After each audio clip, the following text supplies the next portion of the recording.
Hi folks, HR Funk back with you today, and I'm going to take you through one of the easiest repairs you can make to one of your firearms, particularly one of your handguns.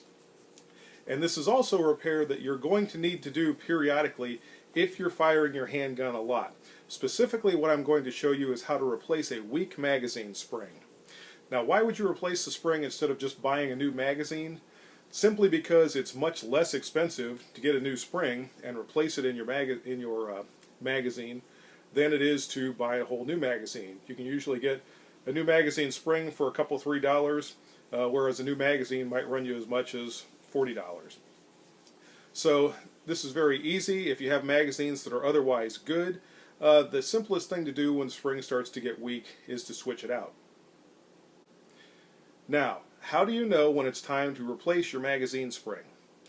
Usually you'll start to see a couple of things. First off, you will start to see a slide that doesn't lock back on an empty magazine. And if you notice here, my magazine is in place and my slide is not locking back. If you don't replace it when it gets to this point, what you're going to start to see is a failure to feed malfunction, usually in the last 2 or 3 rounds of the magazine as the spring has less and less compression on. As the spring gets weaker and weaker, you'll start to see those failures to feed even with more and more ammunition in the magazine. So with that introduction, let's take a look at what's required to change your pistol's magazine spring. Most magazines follow pretty much the same format when it comes to disassembly. Normally, there is a plunger or some other type of locking device that needs to be manipulated in order to remove the magazine's floor plate and remove the spring and follower. In the case of this magazine, I have a spring-loaded plunger right here. I'm going to use my punch to push it down. Now I'm going to slide the floor plate forward off the base of the magazine. As I do this, I am going to hold my fingers underneath the magazine so that the spring doesn't go shooting across the room like a jack-in-the-box. Now I'm going to control that magazine spring. As I remove it from the magazine, I can now put my magazine box or case off to the side, and I here have my follower, my magazine spring, and the magazine base, spring base, which has that plunger attached to it that we use to disassemble the magazine. Now, take note of the way these items fit together. Notice on this particular magazine, this plate has a loop on the bottom that goes onto the magazine spring itself, and the top portion that fits into the plunger merely snaps in. Now as I remove it at the top, take note that the small portion of the magazine with the curved spring goes toward the front of the follower. So when we replace it and put our new magazine spring in, we want to make sure that it goes in just that way. At this point, I'm going to remove that floor plate by just sliding it off. And I'm going to remove the follower. We're going to take our old magazine spring and put it off to the side. Okay, this is my new magazine spring. Now notice there is that curved portion at the top.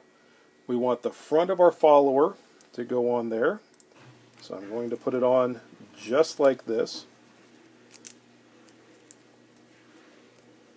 This one basically just snaps in there. There are some springs that are attached by other means. This one just snaps in.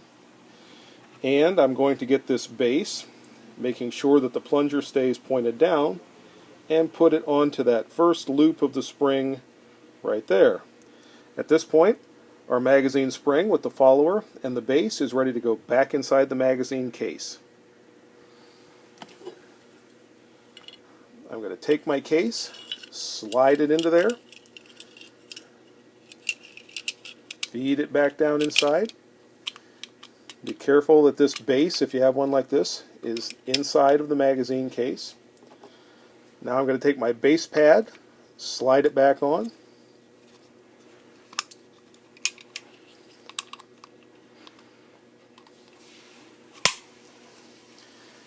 and make sure that plunger is back in the hole in the base, and we have reassembled our magazine.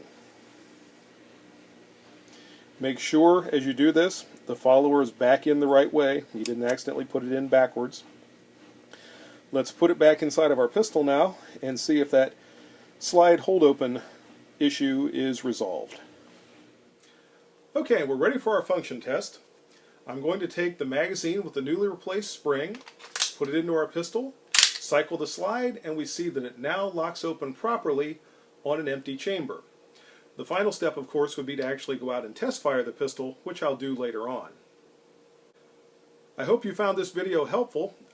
What I'm going to do with the pistol now, I've got 3 magazines with this pistol. I'm going to go ahead and replace all 3 magazine springs for a grand total of about $12 worth of investment, which is actually about 1/10 of what it would cost to buy 3 new magazines for this pistol.